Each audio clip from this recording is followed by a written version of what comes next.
Everyone, welcome back to the Investor's Guide to Joy. My name is Paul Graham, and today we're going to interview Patrick, who's become a good friend through the GoBundance community. We've talked for a number of years about real estate, buying businesses, investing in private placements, offsetting our taxes with oil and gas, and also coaching. So Patrick is a success coach, and man, it's a cool time recording with a good friend. I asked him a little bit about being a coach, how he takes, coaching since he is a coach, and how really to view coaching. It's funny because years ago, I would have not paid $50 for a career coach for an hour of their time, even though in the span of 4 years, I doubled my W-2 income, doubled $50 an hour, or for 1 hour even, just it was too much, right? And so again, it's to say the mindset that we have related to the dollars is an extension, I believe, of our worth.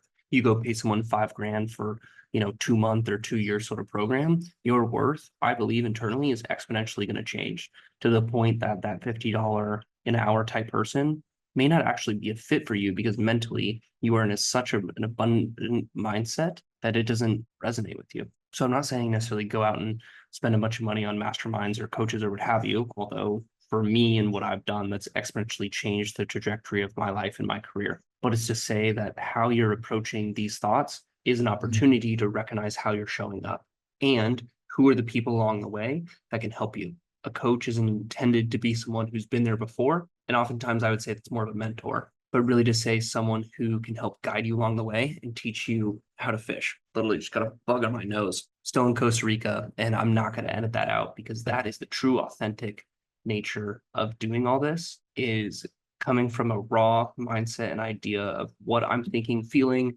and what I've previously thought and felt. Last thing I'll leave you with on this intro is how do you define your success and what do you want to achieve? And truly success can only be defined by you. And so for those of you who feel as though it has to be some sort of net worth or cash flow or new job or something else, know that I personally have gone back and forth from the corporate world 4 times now, and I found that each time it's been for a different reason. Most recently, I went back into corporate because I wanted to build software. I wasn't able to in the consulting sort of realm, wasn't off the ground as much as my skills could really give. So I went back to do that. And from then, leaving, it's now been success looks like, living my own time and impacting people, I believe is a intentional thing that I desire to do instead of just build software, and really changing that identity for what that looks like for even still continuing to build software. So for today's episode, hope you enjoy it. And before we get into it today, I'd specifically say, take a deep breath before, so you can clearly hear what Patrick and I talk about. I'll see you on the inside. Hi, everyone, and welcome back to the Investor's Guide to Joy. I have Patrick Menefee here. He's one of my good friends. He's had, 9 lives in experiences across a number of different industries, former consultant. So we know he's smart and knows how to use PowerPoint. But I'm excited today to go through a lot of different topics because he's had those different experiences, which I believe will fundamentally help you in your journey for where you're at. Patrick, thanks for being here. Thanks, Paul. Also, for the record, I'm terrible at PowerPoint. But okay, so were you one of those consultants that push buttons? Because there's 2 types of consultants. There's those that make presentations and then ones that actually push the buttons based on the presentation. Neither. I don't know. I don't really fit into either one of the boxes. Maybe you're just a unicorn. I was bad at doing those things. Spoiler alert, I enjoyed the coaching and consulting side of it and actually helping analyze and dive in. So that seemed to be a fit for the rest of my life too. But I was really bad at PowerPoint, except when I got hired at USA for a little bit. And the one thing that my boss's boss, who was a complete dick, the one thing that he said was that I'm excited to have you teach people how to do PowerPoint, which I never did. So anyway. Love that. Love getting hired based on Microsoft Office skills. Yep. I mean, you mentioned how you've always kind of done some sort of consulting or coaching, sort of piece, right? That often stems from helping people. How have you navigated becoming a coach? Should everyone be a coach? And what does coaching look like, for you, or essentially what's even your definition of it, right? Yeah, it's tricky because so I've officially been coaching people for about 2 years now. And by officially, I mean, in exchange for getting paid. So, and it started by accident. It started because someone just asked me to help them out and asked if I'd coach them.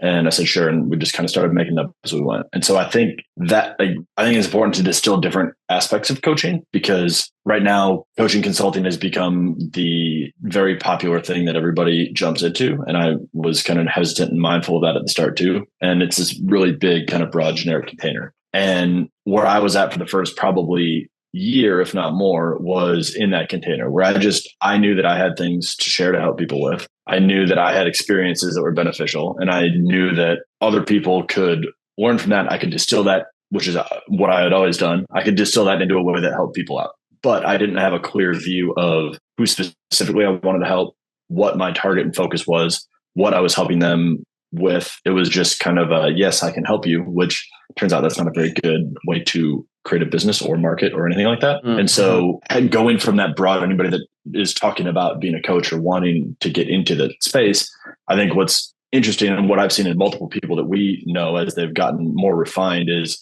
it starts very broad, like I described, but then as time goes on, you start to either you go away from it because it was a shiny object that you weren't ever going to commit to, or you find your niche and you find the specific thing that you want. And in some cases, it is still one-on-one work where you narrow in on what you do. And so for me, that is mindset and success and redefining how we think about success, because that was a lot of my struggle and my story. But then the other side of it is we start getting more clear on how you do it. And so some people are all about the podcast. They're all about reaching people and coaching and mentoring people through podcasts. Some people are all about creating workshops and doing live in-person things. Some people are really good at diving in and doing the one-on-one, and that's their focus. And I found for me, I enjoy doing the one-on-one, but I'm going to do that on a limited basis. And what I enjoy the most is community building. And so I think coaching as a broad umbrella means 1,000 different things. You've got to get down to the specifics of what is it that you specifically do and how do you help people and what transformation do you want to create?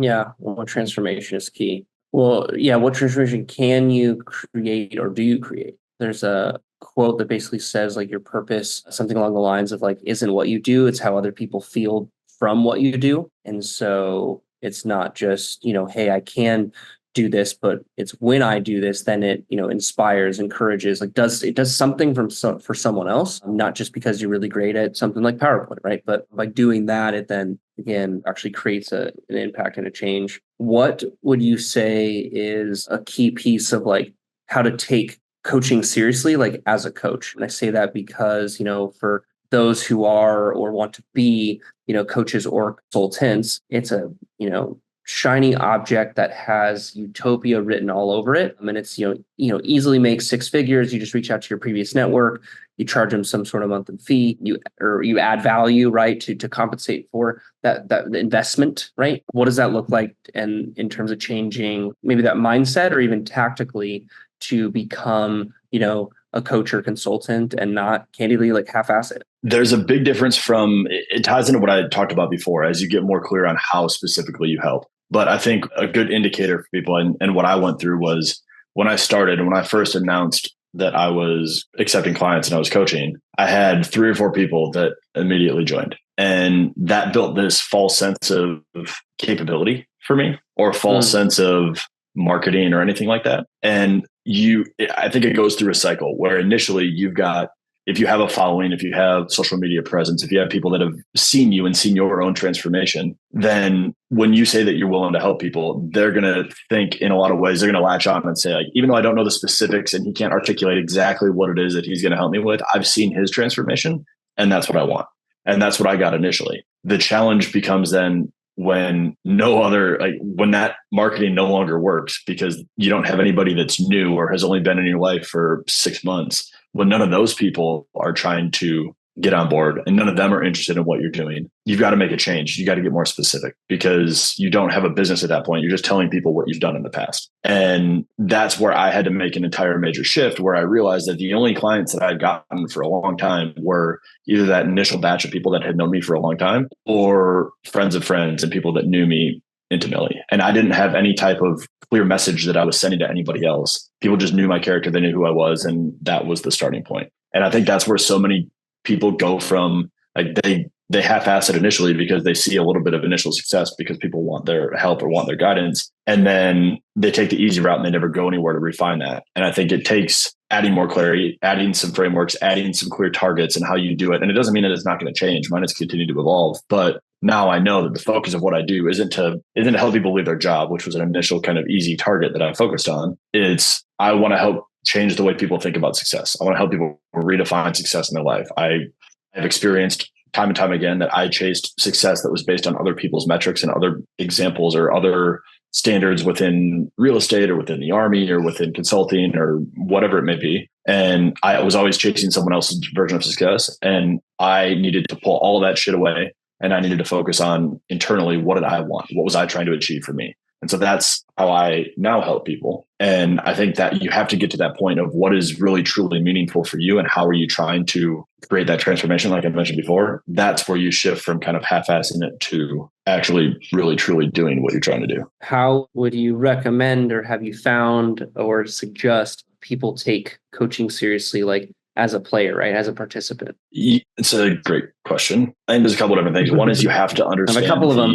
Be careful. Oh boy. You have to understand that it's not a magic bullet. It's an investment, and and I'm speaking from my perspective of coaching, not from a more technical subject or anything like that, but from the life mindset success type coaching. It's an investment in you, and that someone that is guiding and helping you make realizations, but none of that matters if you don't do the work. And so if you want to take it seriously, you have to be dedicated to not just showing up to calls and not even just doing the homework, if there's homework that comes out of it, but you've got to have a rough idea of where you're going. You've got to be open to change. You've got to be open to hearing the things that you don't want to hear. You've got to be open to having someone push you and make you uncomfortable, and understand that you don't know everything. And it doesn't mean that the coach knows everything. I don't know a whole lot about a lot of things, but I can ask questions. I can identify patterns. I can push you on something when I don't see coherence and cohesiveness in the way that you speak, and I can press there. And that's what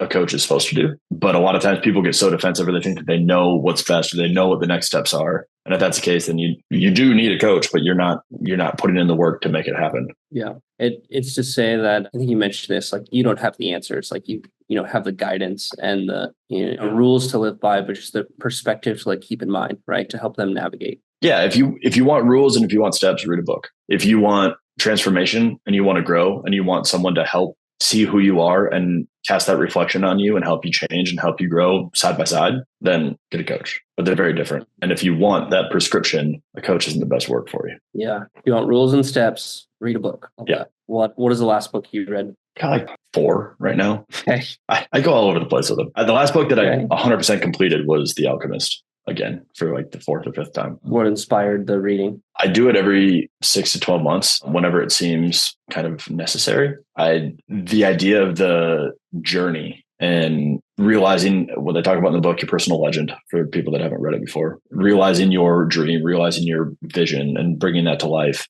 I think every time I read that book, I pick up something a little bit different in there, because I'm at a different stage in my realizing my personal legend than I was the last time I read it. And so this time around, it was just, I didn't have anything specific that I wanted to get out of it. It just kind of felt like it was time to read it. And it was valuable again. How is it knowledge or feeling of when to maybe pause or stop reading, and when to, get a coach or even consultant for that matter too? Like I'm thinking kind of them synonymously, if you even agree with that. Yeah. So I think, I don't think you stop reading and you continue to, there's not one specific solution. So I don't think it's a binary choice, but I think the spark to have someone else help you is in many ways when you feel either lost in the implementation, you don't really know what to do next. You don't know how to process the information that you've received. The books provide great inspiration and information, but you got to apply them. So I think if you're struggling with the application and you feel stuck,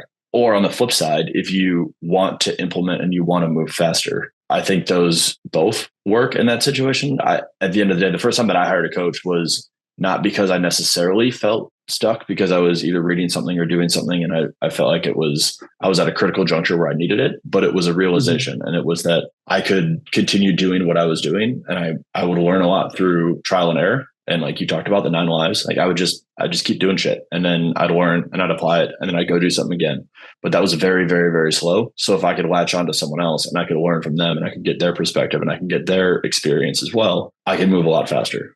So I think it can go either way. Okay. How do you pay for coaching? And so the reason why I asked that question is because what I found like over my journey, there's been opportunity or there's been moments where it's like, hey, it's $50 for as a career coach, $50 an hour. It was like, man, like that's a lot, or why would I pay that? Or that's not worth, kind of thing. Right. And I've really uncovered that that's a, reflection of self-worth and not feeling like I could give myself permission, even though I could, afford it or find a way, to afford it. What have you found for, yourself or like other people that, might be in that same mindset of, I can't afford, I shouldn't afford, type thing? Is it, just financial? Is it also, or is it, I mean, certainly there's like emotion into it. I'm curious what comes to mind for you, because I think this is a big breaking point again that I found in my life, where it was just like after that, like everything opened up. Yeah, same. And I think if financial is the only metric that someone has, then it's funny. There's a lot of things like that where like if the only thing that you're worried about in it is finances, then you do need the help, but it's probably not going to fit the way that you want. Because one of the biggest challenges is the type of work that I and a lot of other coaches that I know do that aren't directly business coaches that are going to lead your bottom line. We're not a sales coach that's going to help you deliver 10x your sales volume. Mm-hmm. This is my focus is on helping the business owner, which then by proxy helps the business too. But yeah, it's very hard to tie an ROI to that. And so when you're looking at the different options that you have, especially if you're in a challenging situation and money is tight, if money is the primary thing, then that makes it very, very challenging to talk yourself into that when the financial ROI is unknown. But the more important thing and the way to think about it is more of what would it cost me to not change? What would it cost me to not grow? What would it cost me to not improve? And so if you look 6, 12 years down the line, how would who I could be in that time versus who I am right now, how much of a difference could that be? And is the financial value of that worth it? And again, it's hard to quantify that as well. But I think it's the work that you're doing is about the transformation in you. And in my opinion, and in my experience, when I first hired coaches, really when I dove in fully after the Miami event that I met you at, I really probably couldn't afford it based on where my business was at that point. But it was when I absolutely needed it the most. And I would have done myself a disservice, and I would have been in a far worse financial situation if I didn't have that assistance and that guidance. So you've got to detach the financial investment from it, because you also have that, like, just like you described the self-worth of investing in yourself. First, people need to have the permission, give themselves the permission to invest in themselves. Second, they need to understand how to value the people that they're looking at. And so if you've got someone that is a $50 an hour coach, it's a high volume type of coaching situation and may not be the best quality in the world. It's more about the quality than it is about the dollar amount, and more about the vision and how they are going to help you get to where you're trying to go. That is the important assessment. And it's an area where I feel like in many ways you get what you pay for. Yeah. And one thing I found from just like an analytical, mind perspective is, the, $3,000 you're going to spend a month or whatever, coach could be, because it varies at different levels and types of coach and, what have you, is then to say, hey, I intend to live for, decades of decades, right? And if I, really got nitty gritty and was like, hey, it's this much investment over this amount of time, do I feel as though me paying, $2 a day or investing $2 a day, if you will, would radically transform my life over the next, 40 some odd years, 20 years, things like that, right? Because you can't unlearn the things that you learn for, benefit or, value. And so that's been a fascinating thought, because it really just like separates kind of that oil from water sort of piece, where oftentimes I've felt as though, consulting and coaching has been viewed, at least from my standpoint, maybe others as well, as like a transactional sort of piece,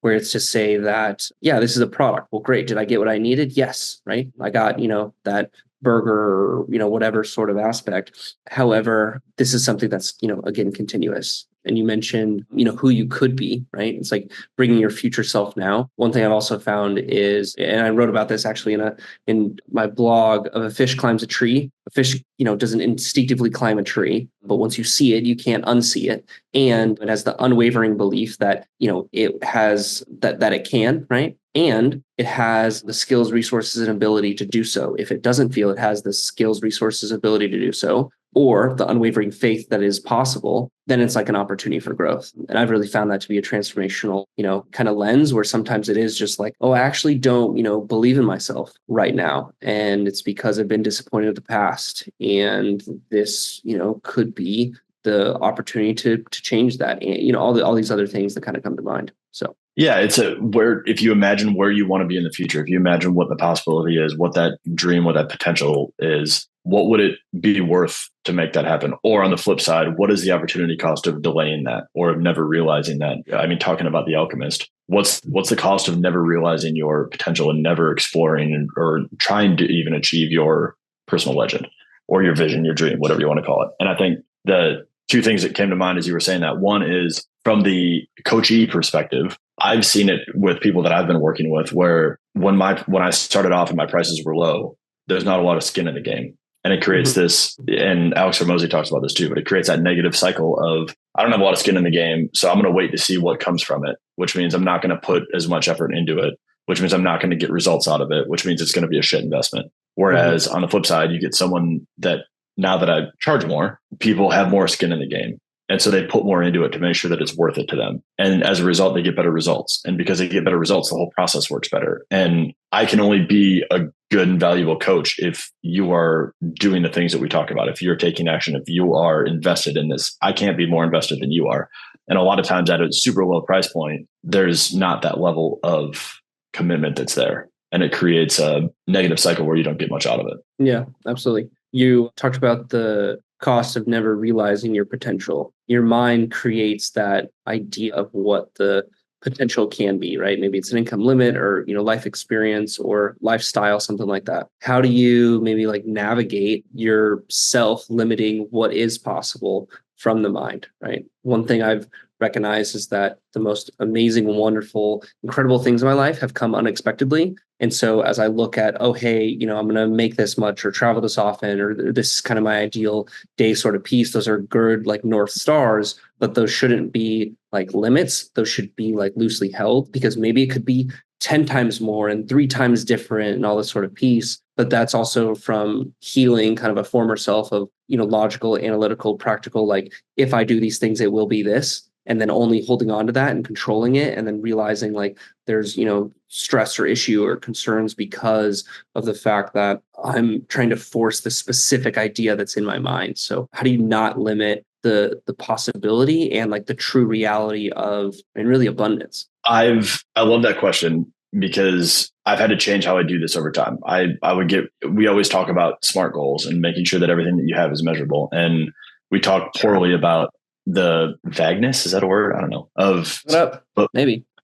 But that's my longer term vision and focus is more intention based. And so, and I have intentions and targets that represent a lot of different things, but aren't specific really financial numbers or any of those types of things. So for example, even within my vision, one of the key components of my vision is that I want to live a life where my daughter and any future children, their education comes just as much from travel, international culture, experiences as it does from a high quality education or a high quality schooling. And so that creates a North Star for me that doesn't have that can't be limiting in and of itself. If I were to set a target for I want to travel to X number of countries or I want to make X amount of money, all of those things they can potentially be limiting, or I can shoot too low. But that type of lifestyle intention then incorporates a lot of different things. It talks about the type of travel that we're going to have, talks about how I function as a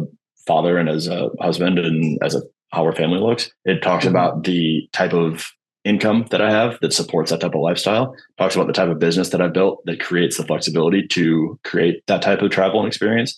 It talks about the type of education system or schooling that my children are in so that they can have the flexibility to travel and we can go take them and do that. Like that one intention has all of those different options and all of those different targets wrapped into it. And for me, that is much more helpful than setting a random target on the wall that doesn't mean anything of I want to make $1 million a month. Maybe that means that I have to make $1 million a month in order for that to happen. But that intention and that target for me is very, very personal. And therefore it makes it a lot easier to emotionally pursue. Yeah. How do you, and maybe do you recommend others to dedicate time to change their life? Because what you said, like, hey, you have these like specific things that you've written down, even like, 3-year vision or eulogy, things that, I've done that took the dedicated, time. So how do you dedicate the time to it? At the starting point, you've got to start small and be okay with starting small. I think the people that are listening to this that are already have a measure of success in a lot of ways probably did so by working hard, by getting something that they like, by creating some big achievement or success. And so we think that we need to immediately jump to the big success, the fully grown version of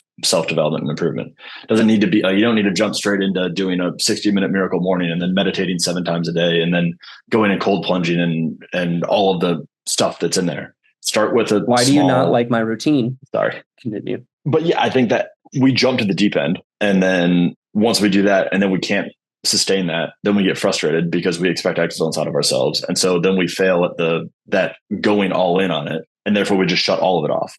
And instead, if you can start introducing little bits at a time, kind of like habit stacking or whatever else you want to call it, start small, find something that you can do, experiment with it, spend time figuring out where you want to go. Spend 30 minutes, 5, 10, 15, 30 minutes a day or a week starting to think about it, and then make it a habit that you do more and more, and find someone to help push you to stay on top of it, or find a community to get involved in for it. Yeah, it reminds me also of something you've done of like, getaway weekends, right? Taking time away from the current environment. So one, it's a change of, as I think of it, as like environment of like immediate, as well as scenery of, depth and, what's around you, not just like in front of you kind of thing. Yeah, at the end of the day, you've got to create space for yourself in some way, shape, or form. And maybe initially that means taking 10 minutes out of your morning or 10 minutes before bed, but then it can grow into that. And that's been a superpower for me. And I know you, with the trip that you're on, that's a big part of it. But getting away for 3 days, 4 days, or even 1 day to spend time with yourself away from distractions, thinking about what you truly want. Because I could get on a soapbox to talk about this forever, but we spend so much time doing the things that we feel like we're supposed to do and influenced by everybody else and on autopilot in a lot of ways, where decisions are made for us and we just kind of fall in line and continue moving on to the next thing.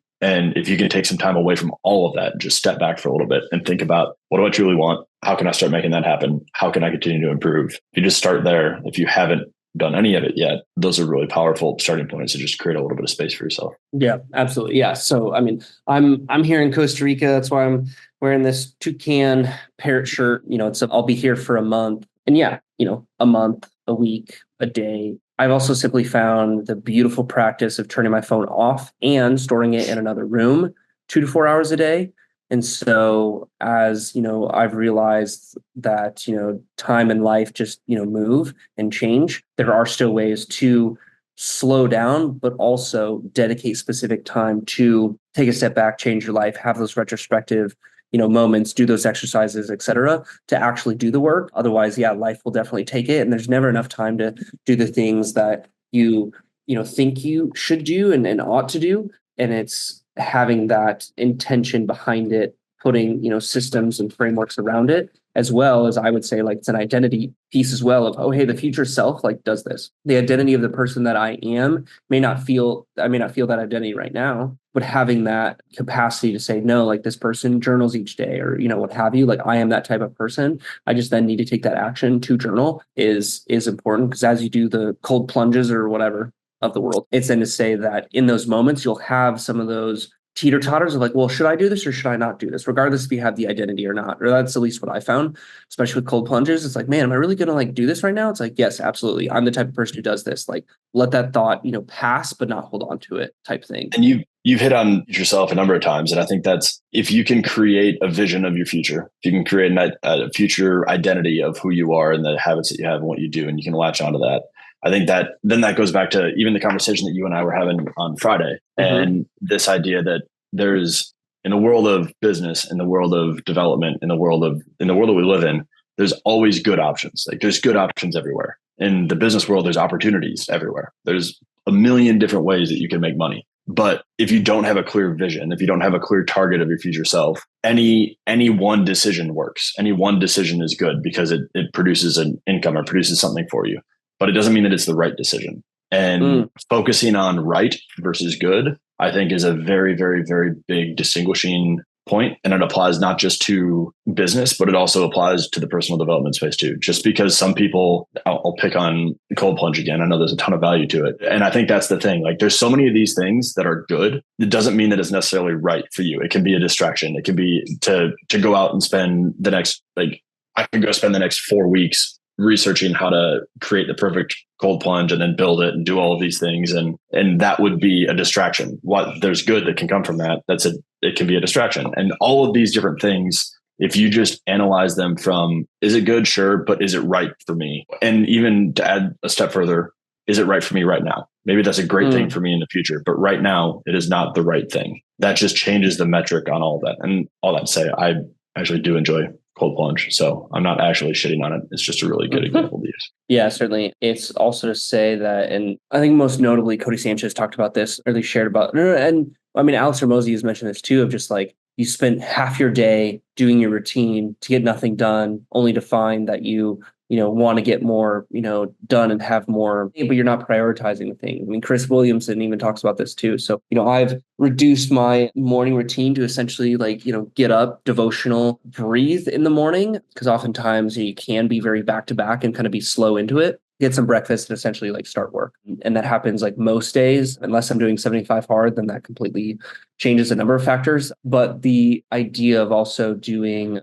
I believe it's Tim Ferriss, like the 30-30-30, right? 30 minutes in the first 30 minutes, like 30 grams of protein and 30 minutes of, some sort of exercise, if you will, has also been fruitful. So there are some like small hacks, if you will. I think the big thing is, to your point, are you doing the things to get because it has the benefit out of it, or are you doing the things and they're really just a distraction from the thing? There's a very long poem essentially that talks about the thing. Thinking about the thing is not doing the thing, and all these things of what not doing the thing actually is, and can it be an utter distraction to actually doing it. Some things are, I would say most things are meant to be done messy and whimsically and intentionally. Otherwise, they're going to be viewed as they have to be perfectly done, which then creates, hey, I have to have this environment. Oh, I didn't, skip 3 times before I put a sock on. And so now I'm superstitious about it. Now I'm not going to have a good day. So I should wait till tomorrow to do it. It's this constant state of procrastination and not being good enough for the situation, which I've also found is not being good enough for yourself, right? And not believing that you are. Yeah. And I think that ties into keeping the end in mind and the right thing. Because if you have the goal of something like a morning routine is to help level up your day, the goal of it is not to then create a dependency on, I have to do this every day, otherwise my day goes to shit. It's that you have a solid baseline and then the routine elevates it. I have 5 or 6 different things that are the components of mine, and I don't do them every single day. I have a couple. I know what the most foundational ones are. Also, my day isn't ruined if I don't do it. But my day is elevated when I do. And I think those are important distinctions. We'll read a book like The Miracle Morning and think I've got to commit 60 minutes every morning and I've got to do all 6 of these things. And the answer is no, you don't. You need to do whatever is the right thing for you and take a little bit of the pressure off. Yeah, definitely. Something that I think would be fascinating to talk about is the idea of if you, have it or you prolong it. So what I mean by that is, here, looking at your screen, you have the Lamborghini in the background. Is that like dream car or what is that? No, it's a representation of when I pivoted out of real estate. And when I when I sold my lawn care company, that was a big pivot for me. It was a big distraction. And as I dove fully into the coaching world and coaching business and knew that was my priority, I just love Legos and I wanted to get a really cool Lego set. And so I built this routine during COVID of anytime I did a deal or bought a deal or sold a deal and had success in real estate, I would buy a new thing or a new Lego set. And so I got a bunch of them up there and a bunch of them upstairs. But that one it's a $450 Lego set, which is kind of absurd, but it was a celebration of that transformation. And so I have no desire to really own an actual Lamborghini. I have a target set, honestly, for when the business hits a certain level this year and hits a certain revenue mark, there's a Lego Ferrari that's going to be next on the list. But it's just I love building Legos. I have a ton of them and I enjoy the process of it. And building that, it took me a few months to build it. And it was just like that reward was amazing. And it was also important. Yeah, you bet. It's good to hear, celebrating small wins, especially along the way, enjoying the process and having constant reminders of your success to avoid, the gap from the book, The Gap in the Gain, that I also talk about in my book, and recognizing like, what you're doing it for and having that reward in mind as well, to almost create that, habit and functionality, of it. Do you, and the conversation path to go down is an analogy, and so certainly could, transfer to this, but for myself, it's, Porsche. Find them beautiful vehicles to, actually have and drive. To actually need to have it and own it, no, but the concept of it. Meaning to say, do you buy the Porsche such that you then have the work ethic and the intention and the need to, perform? Or do you invest in order, invest and save, if you will, in order to, have and create that space? There's interesting like mindset philosophy of it. And, I believe people could be on both sides of it, or certainly it could depend, right? A $450 Lego set isn't going to, put you under, but it's certainly an, investment in a lot of ways and a reminder. But what does that mean from like a mindset perspective? Does that also relate to, coaching for individuals that are like, whoa, this, coach is $2,000 a month, or, 10K a year, or, what have you. And they think they need to have something before they do it, right? It's almost an if then sort of thing. Yeah, those are two really stark examples that I paint a good picture, because with the Porsche as an example, I would say it depends what the Porsche represents. If you love the car and it's truly something that you desire, I don't know, it can be valuable it also depends on who you are and how you're motivated. And you've got to know for you personally, is having it and then needing to keep it going to help you elevate and get to where you're trying to go? Or is the desire of reaching that milestone in order to pull the trigger on it and buy it, is that going to be the thing that is most beneficial to you? Or does the car just represent the ability to make the choice to have, like, I have the financial means to buy something nice for myself? I think it all depends on what the target represents, because so many people I was just honestly this morning having a coaching conversation with a client about this, but the idea of having nice things, like so many people initially think, I want to have success so that I can have nice things. And then over time, they realize I don't really care about the nice things as much as I thought I did. But in reality, it's what the nice things represent. The nice things represent the choice. It represents the freedom. It represents the ability to have them if I wanted them, but I'm not defined by them. That's why so many times people go buy them and they're disappointed, because they were excited about the pursuit and they were excited about the ability and the choice instead. I think on the coaching side, it's again, what are you trying to get out of it? If it's a very tactical business focus where you're trying to figure out how to scale your business from $1 million to $5 million, then yeah, the stuff, if you're at $100,000, the strategies and everything that you're going to apply to get from 1 to 5 million probably aren't going to be relevant to you right now. So you should probably wait. But if the coaching is about how do I become the person that has $1 million business, then invest in that now. Stop waiting on it. It's about who you are, not about the stage that you're at. So I don't know if that specifically answers the way that you want. And the things that you have too, right? That's also not a true indication of, success or value or worth. Yeah. And I think one of my biggest themes, the biggest thing that I want people to take away from a lot of interactions is you have to decide what's right for you based on you. And so for you, I've seen the stuff that you shared, obviously, about the car and about how that creates a driver and creates a motivator for you. And that's for someone else, that might not be the case. And it doesn't matter. You've got to figure out what the drivers are for you personally. You can look at other people's and use them as references to see and gauges to see, do I like this and do I resonate with this or not? But you can't latch onto people and just adopt them, just like we do goals. Like so often we've talked about it with one sheets, and Aaron talked about this, I think. We see someone else's one sheet and we're like, ooh, that goal sounds good. I'll adopt that. But it means nothing to us because you're not me and your goals aren't my goals. And much of our life is spent adopting other people's methods and adopting other people's goals and making them our own. Spend the time to actually figure out what you personally want, what you personally care about, because that's what you use the other stuff as inputs, but you've got to figure out what it is that you personally want and why. Yeah, for sure. So just for context, that was echoed from Aaron Belke, who's a coach in abundance, as well as just in general, who does a lot of mastermind things with the Go Abundance community. And that's so stinking true, as well as even just like asking people like, hey, like you're doing this goal, like is that something that serves you, right? So ensuring that people aren't just putting goals to put goals, and is that a stretch goal or is that just a sandbag goal? Like all those, type of things. And something I've done, at least in one of my pods, is yes, to your earlier point, focus more on intentions than necessarily just the goal. Reps, help build and eat elephants, right? Eat elephants by one bite at a time. But intentions also create, unique, beautiful, amazing experiences. And so you could, make $1 million, if you will, by sitting next to someone on the plane, right? You could also make it by, calling 1,000 people.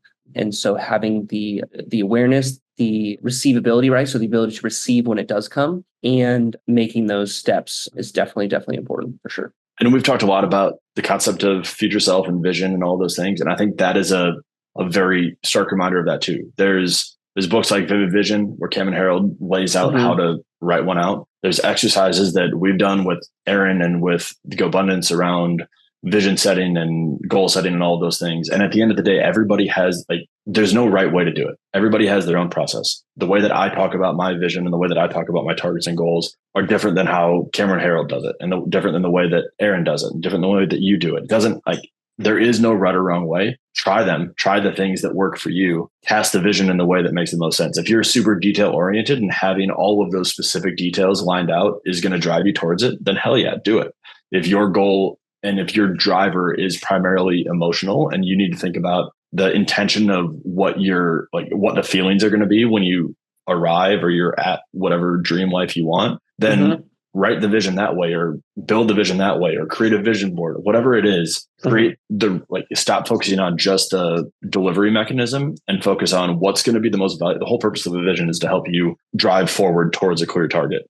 So what is going to be the most valuable thing to pull you towards the future? Yeah, certainly. So this is the Investor's Guide to Joy. So in the guide, what is one thing that you would leave? It's a quote, it's a mantra, it's a, mindset, a perspective. What would you write in the Guide to Joy? The idea that success can only be defined by you. And we've talked about this a few different times now, but there's so much of what we do that is wrapped up in our identity, wrapped up in the labels of our career, or wrapped up in the labels of our past or our family or expectations of other people. And happiness, what I've found at least, happiness and success comes from pursuing authentic and meaningful goals that are your own. You'll run through walls for yourself if you care deeply about what it is that you're working towards. You're not going to do the same if it's a goal that doesn't mean as much because you borrowed it or because you feel like you should. So at the end of the day, success can only be defined by you, and that will create much more happiness or joy. Much more happiness. Yes, that is something you can take to the bank. Patrick guarantees it 100%. Guarantee. Yeah. Guarantee. Cool, brother. We appreciate you coming on, sharing your insight and going through discussion. Yeah, man. Thank you for having me on. You bet. If something resonated with you today, share it with a friend. And if you enjoyed today's podcast, leave a 5-star review. It's one of the best ways that I can know what and how I'm doing is being beneficial to you and your life as a listener. Thanks for joining. We'll see you on next episode.